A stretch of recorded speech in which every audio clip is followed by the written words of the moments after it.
Thank you so much for joining us for Midday News this Thursday, September 2nd. I'm Thalia Hayden. We have a lot happening at this hour, so let's get right to it. New at 11, we have an update on the commotion in Indio this morning where a man was shot and hospitalized. Police got the call just before 2:30 a.m. about shots being fired off Oleander Avenue.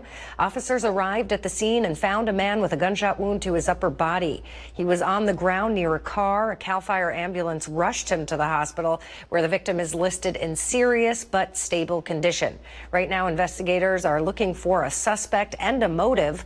We'll keep you updated on air and online, so check in with us, NBCPalmSprings.com. Let's take a look at what the streets in the Big Apple looked like for lots of New Yorkers last night. The city issued its first ever flash flood emergency. It shattered previous rainfall records. There have also been flight disruptions.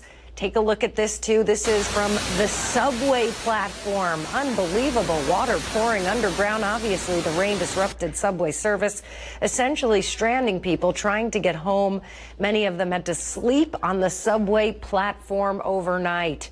They were down there for hours. That is a scary place to be. New York's Transportation Authority says it's pumping water and trying to get people out. At last check, service is still suspended. Jeremy Roth reports.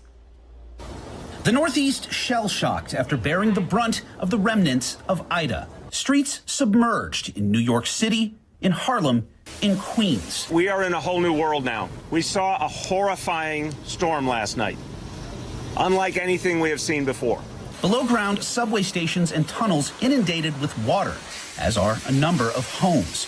New Yorkers received their first ever flash flood emergency issued by the National Weather Service. In New Jersey, tornadoes were spotted twisting up debris. Multiple homes were damaged. Some were destroyed. It's like a war zone. There's the one house over there. There's nothing left of it. In Newark, after the all-time wettest day on record, cars are underwater. In this family's basement in Maplewood, furniture is stacked up and toys are floating by. Response teams were called out to rescue those trapped and to search after reports of people swept away.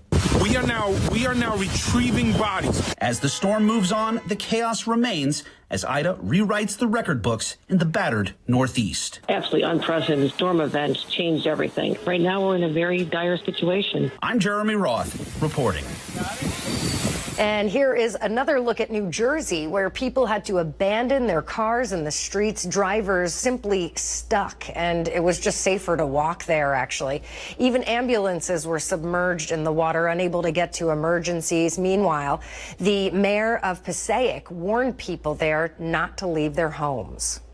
We have too many areas where the flooding has gotten so bad that cars are stuck and we have bodies underwater. We are now retrieving bodies.